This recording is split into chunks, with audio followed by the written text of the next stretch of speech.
So, a male teacher is facing backlash for allowing his students to take out his hair during class. Now, many people automatically felt like it's inappropriate. Some say it's because he's handsome, others feel like because it's a male teacher and little girls are the one taking his hair out. But let's be real here. If it were boys, I think they would have been called gay. And that's because this generation thrives off of hypermasculinity. And that's because there's so many proud and undercover gay men. So, in order to basically show the world that you're not gay, you avoid doing certain things. It even boils down to how men eat hot dogs and bananas. Like, it is crazy out here. But upon reading the comments, there's a lot of men that have an issue with this. And I think that's because they have daughters themselves and they also see it as inappropriate. Yeah, let's go ahead and start clearing some people. Start off with this gentleman right here. You're letting your daughters play in a grown man's head. God forbid I had kids, but if I had a daughter with a teacher like myself, with a good heart, good spirit, sound mind, no, I would not mind if they took his hair out. That's what little girls like to do. They like to do hair and do nails and makeup. I have 5 little sisters. You bet your ass I done had a wig on my head before, had a whole lace front. I done got my nails painted, eyebrows done. Bro, this is what they do. As a father, I would even let my daughter do those things. Like if she wanted to paint my nails pink or freaking put a wig on me or do my hair or put makeup on me, I'm going to do every single one of those things. You know why? Because I'm secure in my masculinity. That's one thing that I think is stumping a lot of guys, a lot of grown men today, is they are not secure with themselves and they project their own insecurities onto others. Some even called it grooming. Now, a lot of us have experienced grooming, so we're already on high alert when it comes to minors. So, situations like this aren't surprising when they go viral. Now, you have some people that are simply calling it ghetto and saying that is not the time nor the place.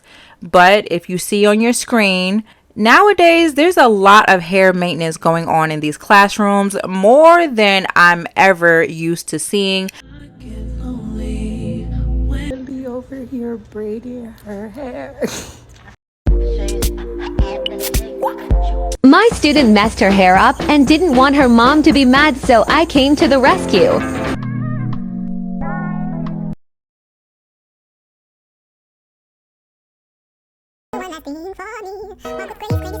Back in the day when I was in school, you couldn't do all that. They be having gel, they get to doing weaves and wigs and everything in the classroom nowadays.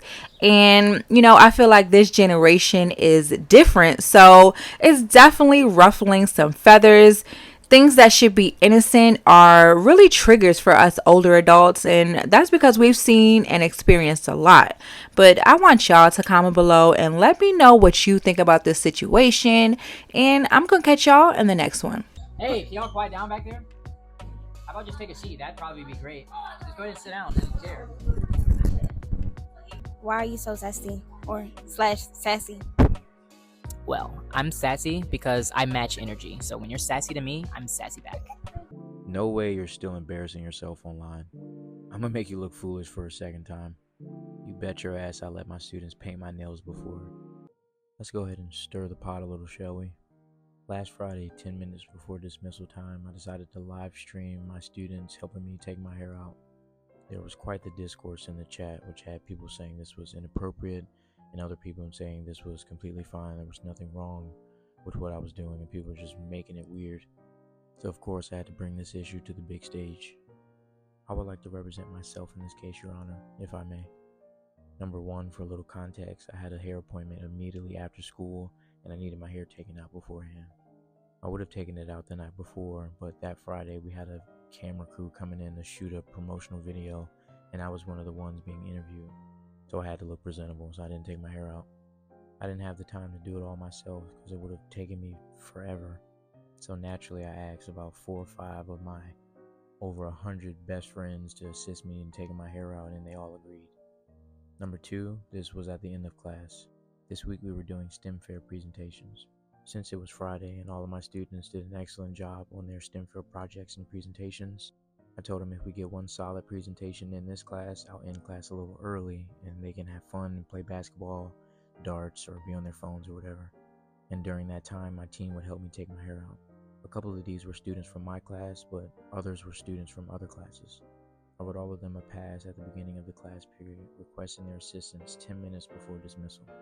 I told the teachers only send them if all of their work was completed and they had good behavior. They all met the criteria, so 10 minutes before dismissal, they showed up for their job. My next point I like to make is, if I was a female teacher, those people wouldn't be in the comments saying, "Oh, this is weird, this is inappropriate." Because me personally, I don't think there's anything weird about this. People are saying, "Oh, that's too intimate." To me, it's literally just hair. It doesn't have to be weird. Some people have never had cool teachers, and it shows. I personally believe that building authentic relationships with students is paramount in being an effective teacher. I make sure my students know and can feel that I care about them beyond the schoolwork and all the stuff that I have to make them do. I take the time to get to know my students outside of academics, because caring for the whole child is what's important. Some of these students have been with me since I was a substitute 4 years ago. They see me as a big brother or a father figure, as some of them say. And me, I don't want kids of my own, so all of these kids are literally my children. And in case you're wondering about their parents, most of them follow me on social media and always talk about my videos with their kids. They always tell me that they're so grateful that their kids have someone like me in their life. In my admin, they're well aware of my social media presence and they love my videos. To me, this is just another wholesome moment that I'm having with my kids that I was fortunate enough to catch on film. Since I'm a science teacher, one thing that I teach my students about is symbiosis. Symbiosis deals with the relationships between organisms. The type of relationship that I like to foster in my class is mutualism, or mutualistic relationship, which means both organisms benefit from the exchange. So when my students have good behavior, complete all their assignments, and do everything that a scholar is supposed to do, I reward them with downtime and just time to just be a kid, be on their phones, play games, gossip, so on and so forth. My students and I work hard and we play harder. I'm fortunate enough to have students that feel safe and comfortable around me, safe to come to me with their problems, their frustrations. They come to me seeking guidance and wisdom, or come to me simply to chill and hang out because they know that they have a safe space to be themselves around me. What I strive to do as an educator is be the teacher I wish I had grown up. I strive to be the teacher that makes my inner child happy, someone that my inner child would be proud of. I want to be the teacher that my students reflect back on 20, 30 years down the line and think like, dang, that teacher I had in middle school, he was the shit. No further questions, Your Honor. So let me know your thoughts in the comments.